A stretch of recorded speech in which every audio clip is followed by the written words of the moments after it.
Hey everybody, and welcome to Populist Politics. My name is Bobby Funk, your host. Today we are going to get into a lot of news coverage tonight. I want to say our motto, which is I am unapologetically right wing.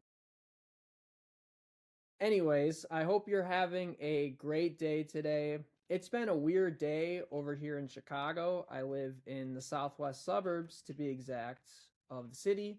And there's been a tornado warning today, as well as very big storms, thunderstorms, raining all day. And it's annoying because you have to take shelter, and the sirens are all going off in your area, and you're like on edge. And it was hard to news gather for the show because I was worried about getting hit by this tornado. Anyways, we're going to get into our show tonight.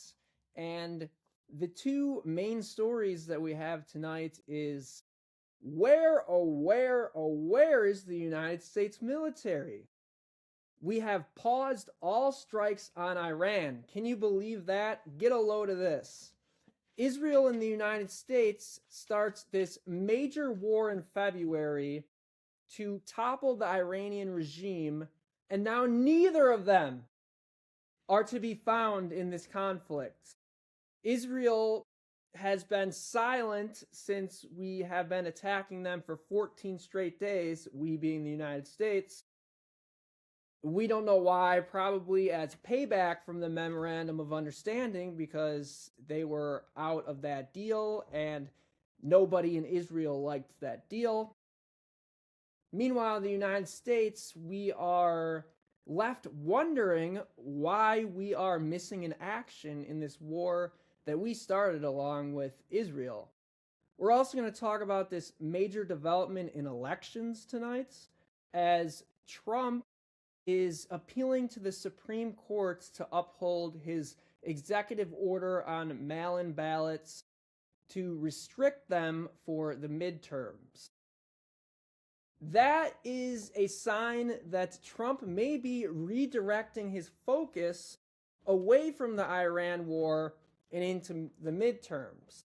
That could be one of these explanations for why the United States is missing in action. Let's get into the Iran situation and why we think the United States might be missing in action.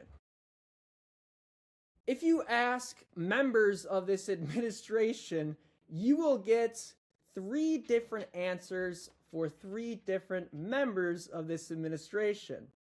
Actually, it's 4. You have J.D. Vance, General Dan McCain. We call him Raising Cane in Chicago. If you're from Chicago, you know Raising Cane's chicken fingers. And that reference is gold. So these 2 individuals say that the reason we are abandoning our mission in Iran for the moment is that we are worried about the Patriot and THAAD missile interceptors shortage. There has been information that we have exhausted 1,000 THAAD and Patriot missile interceptors, and we have approximately 1,500 left. And these 2 administration officials are worried that that is going to cause us to be depleted in other regions if we use that all on the Iran war. If we've used 1,000 so far, and this is the 5th month of the Iran conflict, then the 1,500 will take us just beyond next year. Now, we don't know if this conflict is going to get that far, but what happens if we exhaust all these interceptors and we get to next year? How are we going to wage war if we can't protect the Middle East partners, the Gulf cooperation countries? It's a fair question from J.D. Vance and Dan McCain. If you ask U.S. CENTCOM Commander Brad Cooper, he says that the United States has exhausted all targets.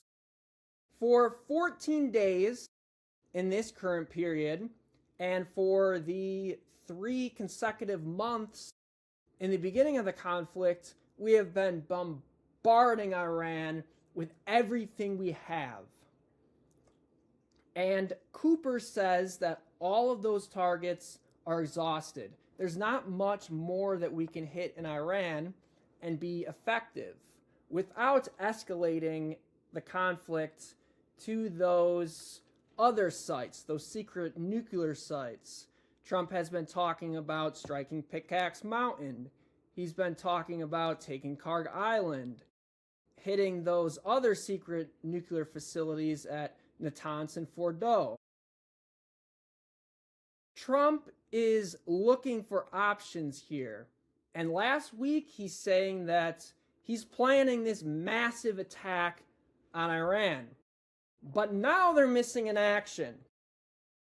So is Trump planning a massive attack? Or has he realized that we have no good options to win this war? And he's returning to diplomacy. He says that Iran wants to talk. Iran denies it. This is the constant repetition that has been going on. Trump threatens. We hit Iran's Strait of Hormuz infrastructure, their ballistic missile and drone launch points. Then Trump threatens to hit power plants, bridges, desalination plants, everything he can think of, and then he bluffs. Is this another bluff? Trump threatens, and then he doesn't do. They call it taco. Trump always chickens out. So did he chicken out on this massive attack? I think he might. He might have. Another explanation is he's done for now. I've been talking about it, that the midterms are coming up. And Trump and the whole administration is under pressure with oil prices and consumers and overall citizens dissatisfied with the war and the economy. And the Republicans are getting notice that the American people and their core voters are not enthusiastic about the midterms, and specifically the Republicans' chances or their faith in the Republican Party and Donald Trump. So is he stopping it because he wants to make the citizens happy, and he's going back to diplomacy as a result? And what does Iran think about this? And I think Iran is calling Trump's bluff. They know that Trump is not serious about negotiations. Iran is not serious about negotiations. They can't even decide what to do with the Strait of Hormuz. Iran is leveraging that to their advantage. And Iran is calling Trump's bluff they've attacked today Jordan. Ostensibly, it was an unknown source of this bombing this missile attack in Jordan that was shot down by an interceptor. But where else would it come from? Iran. Now, I guess it could come from the Houthis, but the Houthis don't generally strike assets that aren't Saudi Arabia. So Iran hit Jordan. Iran also hit northern Iraq.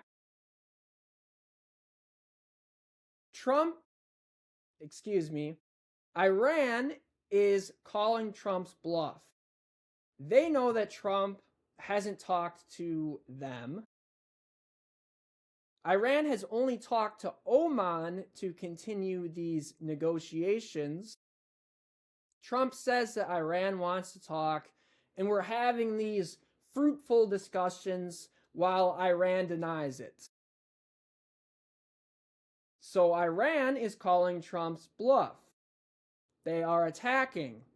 Meanwhile, other regional players are also attacking. But let's get back to the administration's justifications for our non-existence in the fighting. Because I forgot one key member. The ambassador to the United Nations, Mike Waltz, says that the reason we are not striking is to open up diplomacy. Now, diplomacy, like I've said 2 minutes ago, is right now only between Iran and Oman on the Strait of Hormuz. So Iran and Oman say that they're only talking. Trump and Waltz say that all players are talking and they're having fruitful negotiations, which is always a lie. We're not having negotiations. We're having indirect talks between Iran and Oman, who may be passing messages to the United States, but there's no direct talks with Iran in the USA. Another aspect is, where has Israel been? They have been quiet since the Memorandum of Understanding. This attack from Iran on Jordan sometimes means they're preparing for an Israel attack, or their Israel attack on them, or a Iran attack on Israel, because Jordan, it borders Israel, and Israel receives a lot of intelligence from the United States bases in Jordan on missiles coming to Tel Aviv and other cities. So that could be a factor. The missiles that were intercepted in Jordan were close to the Israeli border, so that is something to take into consideration. Perhaps Iran is preparing for a possible United States escalation along with Israel. Maybe they'll join together again and attack. Some members of the administration say that that could be possible. So we have no idea what's going to happen. The United States and Israel are missing in action, and they're letting the Arabs fend it out for themselves. I think it's funny. We start this war to topple the Iranian regime, along with Israel. The two aggressors in the war have bowed out for now. They have stopped fighting. Meanwhile, the new fronts that were opened up, mainly the Saudi and Houthi rebels, have expanded. And you also have this event in the Caspian Sea where Ukraine hit an Iranian vessel in the Caspian Sea because the Iranians have been working with the Russians. Russia has been supplying them intelligence on U.S. bases, and Iran is supplying their intelligence or their missiles to Russia. So we got so many different fronts opening up, but the main front is silent. And then to go into more detail about the Saudi and Yemen conflict,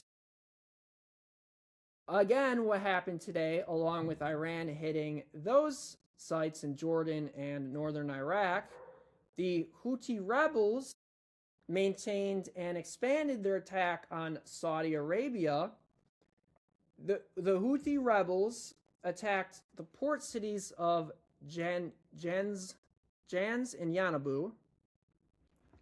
And the Iraqi eastern portion, which is a Shiite militia, hit Riyadh, the capital of Saudi Arabia.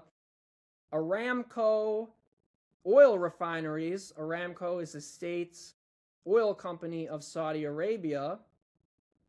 And the Houthi rebels also hit, when they hit those port cities, those were Aramco establishments too. And then the Saudi government, the Saudi-led government in Yemen, attacked Hanabu, Hudaydah, which is a port city along the straits. It's a Houthi stronghold. So major escalations in Saudi Arabia and Yemen front, but the Persian Gulf is non-existent. You have the United States Trump administration is separated on why we have stopped, why we are missing in action. And we also have this report that Republican senators are getting very frustrated with Pete Hegseth. And I think that Pete Hegseth is going to be the fall man in this administration for the Iran war. Pete Hegseth is going to take the blame. The Republican senators cite his failure to assess Iran's ability to, one, close the Strait of Hormuz, and two, their willingness to hit the Gulf countries. Apparently, we didn't account for Iran doing those things. We thought they wouldn't do anything. How else would they respond? We thought if we could drop 1,000 bombs on Iran, they wouldn't be able to respond because they wouldn't ever hit their Arab counterparts in the Persian Gulf. They would never do that. Not even if the United States bases were hit. And they wouldn't dare close off the Strait of Hormuz because that is where they get their money. That is how they export their oil to their customers in Asia and Europe. We underestimated Iran's survival instincts. Iran is in survival mode. They have been preparing for this day since 1980, when they took over the government from the Shah. The radical Islamists don't bow down to the United States and Israel's assault. We assume that they would bow down and that they are not crazy enough to hit those two ports. Oh, I think that this war was a colossal mistake for the Trump administration. It's probably going to cost them the midterms and the popular opinion of the whole administration in general. Maybe Trump comes to his senses, he stops, and the midterm elections happen, but then he's gonna go in again. He's gonna go in again. You guys don't recognize this. He can't not go in again because he started this.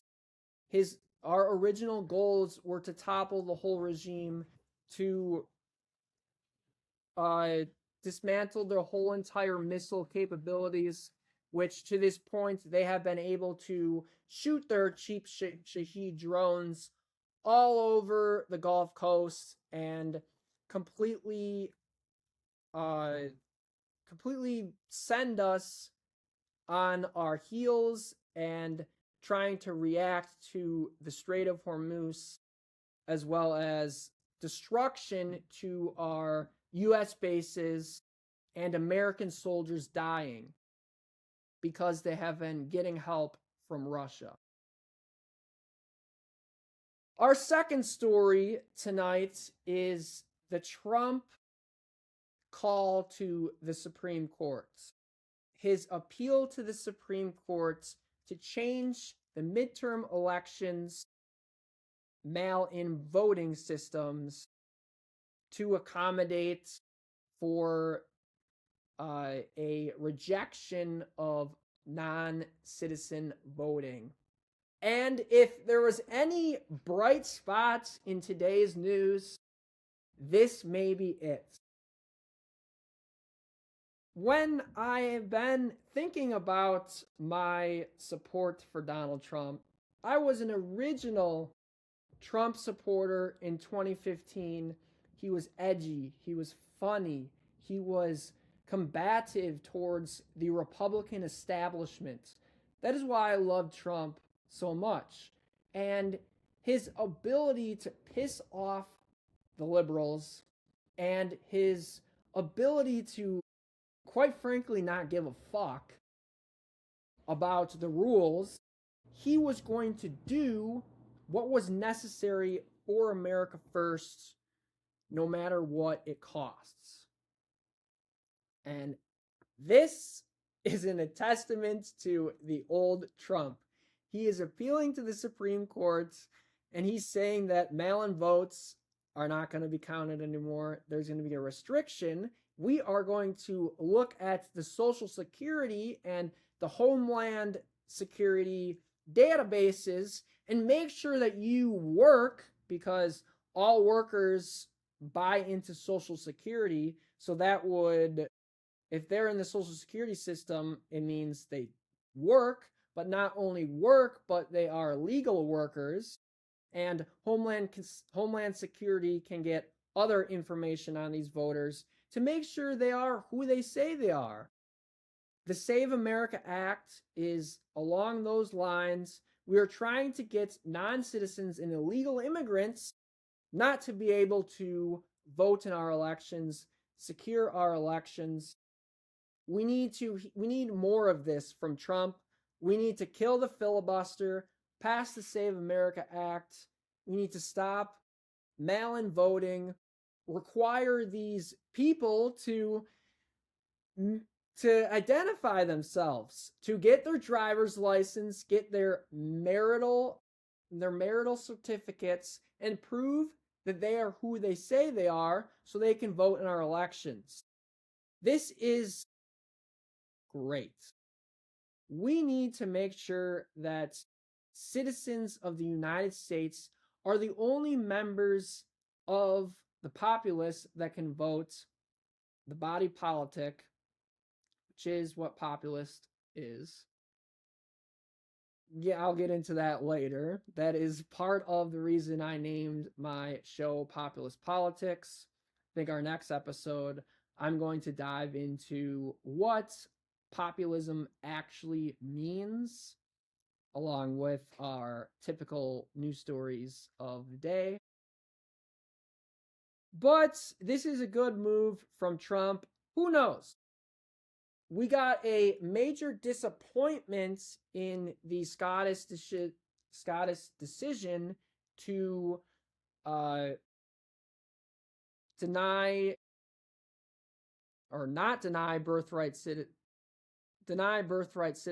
We got a disappointment from the Supreme Court that says that if you are simply born on this land, doesn't matter if you came from Mexico or another third world country, came here, had a baby illegally, now your baby is an American citizen, apparently. So that was a disappointment, but this could be a makeup if the Supreme Court and the mainly conservative justices can give Trump a win here so we can secure our elections from illegal immigrants. And we don't have to worry about elections being rigged.